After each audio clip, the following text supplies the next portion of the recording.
Hey, what's up guys? I'm Cliff Bleszinski and I'm Design Director here at Epic Games, and you're about to see exclusive and never before seen footage of Gears of War 2's multiplayer. Now the first Gears was a success online, everybody plays it, they're still playing it, but we wanted to really take the game to the next level, and we have many more new multiplayer modes, we have new characters, we have new arenas, new execution moves. It's really a whole new game, and I think you're really going to like it, so let's check it out.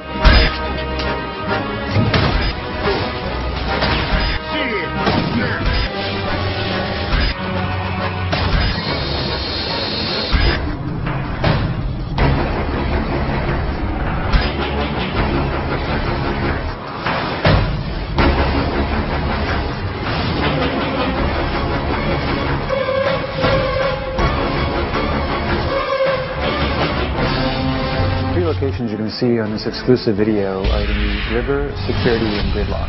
And so the thing that's really interesting about them is that two of them are brand new, and one is a reimagining of the Gears 1 map, Gridlock, which is sort of the baseline for all Gears maps. River is based on a single-player location that people get to see in Gears 2 called Landdown, where they actually go to deploy all the gears to the underground. It's a sort of snowy, wintry hamlet. It's a beautiful setting where there's beautiful violence as well. The final location is a map called Security, which is a mysterious COG outpost with laser fences and laser turrets, in which players have to deactivate said turrets and lasers in order to acquire some of the bigger, better weapons.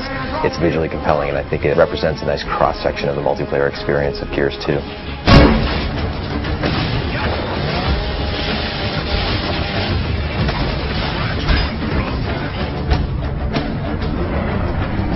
Gears of War 2 multiplayer, there's a bunch of new things, and one of the biggest ones actually is that we've increased the player count. So we wanted to make Gears 2 multiplayer bigger, better, and more badass. One of the easiest primary ways we could do that, bang for buck, is to go to 5-on-5. Right now it really feels like a really good number of 10 players in the battlefield taking one another out, and it really kind of rounds things out nicely. We really want to make sure that whatever multiplayer mode we do is true to sort of the Gears vibe, that Gears universe version. So capture the flag. Imagine you had a flag, but the flag is a living person and armed with a shotgun and defending itself. So you actually are playing capture the flag with a flag that could kill you. And so you have to go and you have to basically capture the flag by downing him and picking him up as a meat shield, and then you have to drag him back to this location to score a point. So it's capture the flag but done Gears style.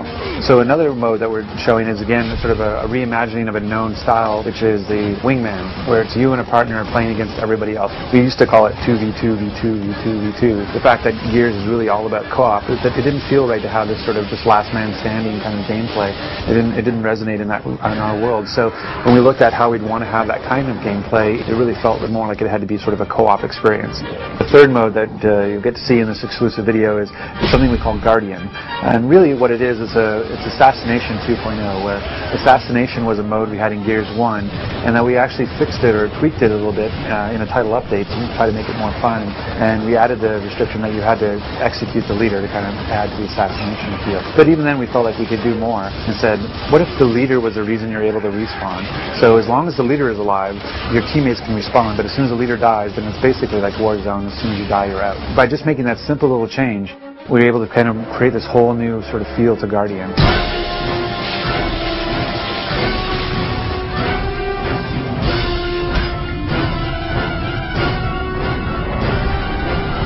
So some of the new weapons that we have in Gears of War 2 include the Scorcher, which is one of my personal favorites. It's essentially the flamethrower from hell. It is basically the most beautiful but deadly flamethrower ever conceived in a video game. Then we also have the Gorgon, which is a locust burst pistol, which is tremendously powerful and also very heavy. And then we also have a shield that players can wield, and they can carry that around and deploy that. You can actually carry the shield with the burst pistol and kind of use that as like a 1-2 punch. And then we have a poison grenade that players can use for area of denial in order to kind of throw this nasty, noxious cloud out. So in Gears of War 1, we had the ability of using a grenade for grenade tagging. So we found that it would be more interesting to actually take that idea of grenade tagging an opponent and actually apply it to the environment. So now you can actually take any of our 3 grenades, the poison grenade, the smoke grenade, or the frag grenade, and you can actually attach it to a wall. And you can use that sort of as a proximity mine, so that if any time an opponent goes by, the grenade will go off. One of the cool things in Gears 2 now as well is we added this concussive force to a smoke grenade. So you can actually knock somebody down and disorient them briefly with a smoke grenade. It's a great new addition to the gameplay. One of the features of Gears of War 2 is this idea of portable cover. We have it both in the shield that you get to carry, the idea of the meat shield, a feature that's sort of led to Meat Flag, this idea of being able to hold somebody as a captive and defend yourself while they block the shots for you. One of the big things about Gears 2 is just not just relying on a static cover that's already placed in the world, but being able to carry cover with you and move with cover as it moves through the level. So in the first Gears, the chainsaw, the Lancer, was a wonderful weapon, and players would cut each other up and they had a great time doing it. But we never really got into the whole idea of if two players came at each other with a chainsaw, what would happen. It was essentially random who won. And now we're answering that question in the sequel, whereas players will lock onto each other and engage in this life or death struggle with sparks flying and the light flickering, and they're grunting and they're pushing, and players are mashing the button, and within 3 seconds one player will wind up winning and cutting the other guy in half. And it's this tremendously memorable moment to see these two soldiers, these two huge warriors dueling on the battlefield with these weapons.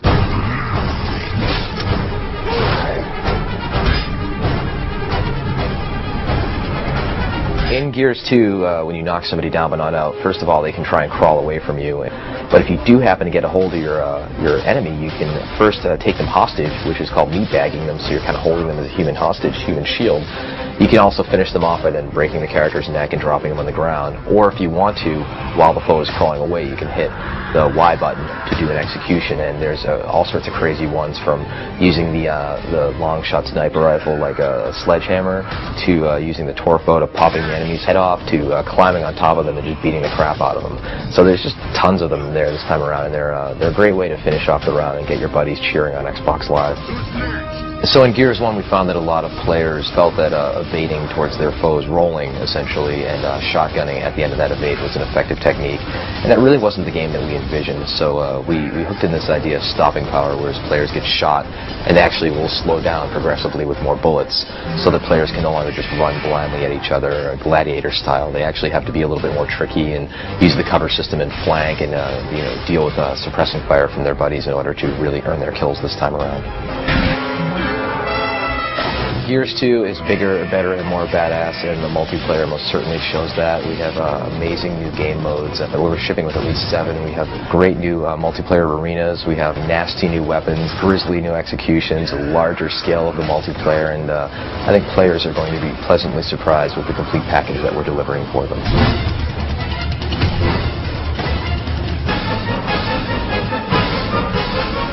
Thanks for checking out this exclusive look at Gears of War 2's new multiplayer features. Looking forward to seeing you guys this winter on Xbox Live.